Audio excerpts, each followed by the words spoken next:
Good afternoon and welcome. My name is Ryan Willard and I am an architect in the Thinking Hand studio. Today I am continuing on with our series of top 10 mistakes people make when building their dream home. So today we're on mistake number 7, and that is rushing. So rushing or not having any patience is something that I come across a lot with clients, and I think all of us in the construction industry, we're all guilty of it. And we live in a culture and a society where we typically have everything we want at the click of a button, which makes us very impatient. And architecture by its nature is a long-term game, and it takes time.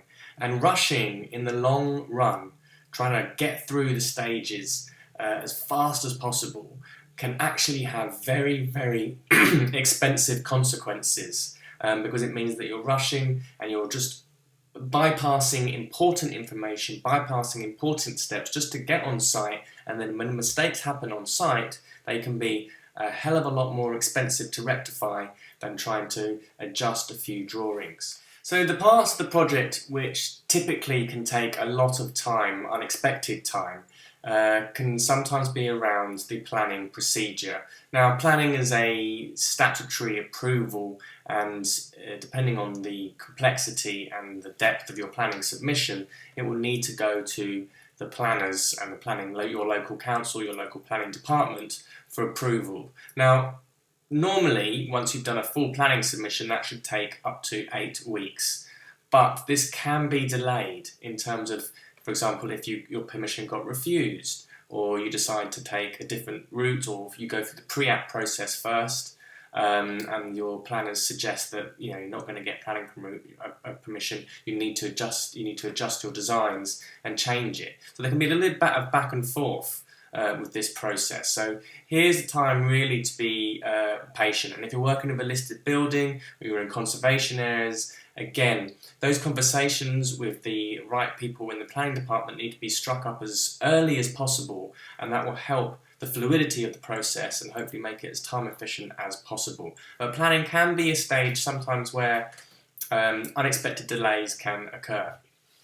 And of course, working on site, once the building process is up and running, and particularly when you're working with old listed buildings or old existing structures, unexpected things can happen, and delays can occur to your schedules. You can have bad weather, all sorts of things can start to delay the process. And the best thing to do is to make sure that you have a kind of buffer and a contingency sum put aside, maybe 10% sometimes of the overall construction value, so you can work through these delays. And of course, working with an architect who will be your contract administrator for a contract between you and the builder will ensure that any time delays are appropriately dealt with and done fairly in accordance with your building contract and the contract set of information. But most importantly, having as much drawn information as possible before you proceed onto site, and having considered all the potential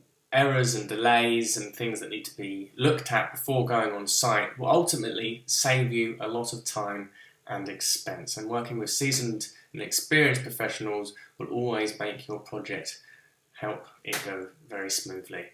So, thank you very much. My name is Ryan Willard.